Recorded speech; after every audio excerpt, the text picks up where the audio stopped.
Chapter 8. Swooping. The children ran. They ran everywhere, I tell you. They ran to and fro and up and down and back and forth and here and there. And also, Roger ran sideways. And Lenny ran in a circle. I watched them very fascinated. Some of the children were tracking and scuffling and tackling. Sheldon went through a shrub. That's when Lucille's daddy blew his whistle. Tweet, tweet, tweet. Everyone come back here right now. He shouted real mad. Everyone came back. Sheldon had a stick in his ear. He sputtered and sputtered and pointed at May. She pushed me. She pushed me. May pushed me through the bush. May stomped her foot. No, I did not, Sheldon. I did not push you. You pushed yourself, she said. She turned and looked at Daddy. It was the darndest thing you ever saw, she said. She shoved herself right through the shrub.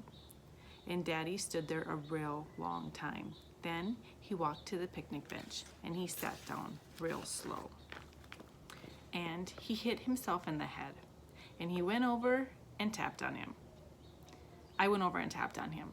I would just like to point out that the bunny did not run, I said. The bunny was the only one who walked. May overheard me. That's because the bunny can't run or the bunny falls down, she called. The bunny should not get credit for that. And Daddy hit himself in the head again. I walked back to Herbert. He looked kind of worried. The Daddy is coming unplugged, he said. I nodded. Yes, I said. The Daddy is going to need backup, I believe. Backup is the grown-up word for the police might need to come, possibly. And guess what? Me and Herb were not the only ones thinking that either. Because just then Lucille's Nana hollered out real loud. Enough, she hollered. I have had enough of this nonsense with the children. Then she clapped her hands around her mouth and she shouted out a brand new rule. And it's called, if there's any more running or fighting, she is going to call the cops. All of the children did a loud gulp. I looked at Herbert. The new rule seems a little harsh, I said, only guess what else?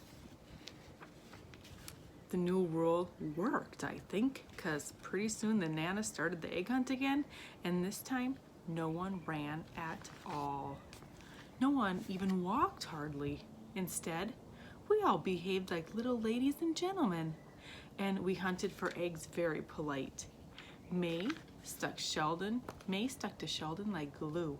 I tried to stick to him too, but my giant feet could not keep up that good. May kept on grouching. You're not going to get the golden egg before I do, Sheldon. Even if you know where it is, I'll still beat you to it, she said. I'm all over you like flies on egg salad. Sheldon rolled his eyes. But I don't know where the golden egg is, May, he said. I've already told you that. I don't know anything at all. I kept my mitts around my mouth. I believe you, Sheldon. I believe you don't know anything at all, I shouted. I've never thought you've known anything at all.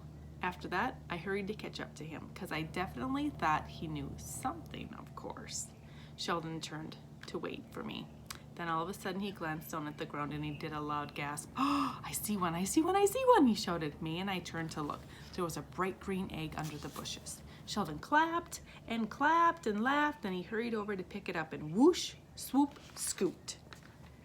May ducked underneath him speedy fast, and she picked it up instead. Uh-oh. I got it, she screeched. Then she put the egg in her basket and danced all around. Sheldon's face got sputtery mad. But before he could even yell at her, he did another gasp. I see one, I see one, I see one, he shouted even louder than before. Then he clapped his hands and he laughed real happy, and he hurried over to pick it up and whoosh, swoop, scoot. May beat him to it again. Two, now I have two, she hollered. She jumped up in the air and kicked her feet. I swooped. I'm a swooper. I swooped, she said. She ran back to Sheldon and leaned in his face. I knew I would beat you at this game, she said. Now I have 2 eggs, and you and Junie B have... She leaned her head into our baskets. Let me count them. 0. Ha! You have 0, I have 2. 2 to 0, 2 to zippity zip zip 0. Sheldon looked at me real upset. I frowned my eyes at him. Helpful hint, I said. Stop shouting. I see one. Sheldon pointed at his magic egg shirt. But I just don't get it, Junie B, he said. My grandma said that the egg is with me. So why isn't that magic shirt working? I looked closer at the egg dribble. Maybe it's not so lucky, I said. Maybe it's just dirty. Sheldon slumped his shoulders. Then he reached down his finger and he flicked off the egg. Only wait till you hear this. Just as he flicked it, his eggs got big and wide again. This time I hurried to cover his mouth with my hand. But Sheldon shouted right through my mitt. I see one, I see one, I see one, he shouted. Then, before he could even move his feet, swoosh, swoop, scoot, May grabbed egg number 3. She twirled into a happy circle around us.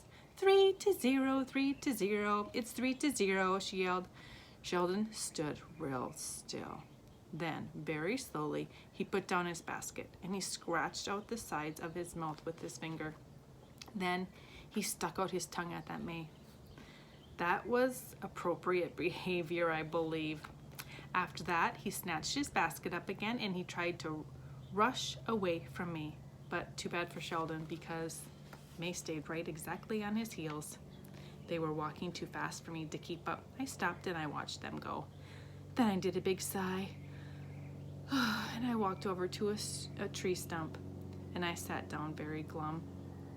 I hate being this dumb bunny, I said, because my feet are too big, my legs are too slow, my pommets are way too clumsy. I slumped my shoulders and looked in the empty basket and I did another sigh, because let's face it, the bunny was a rotten egg.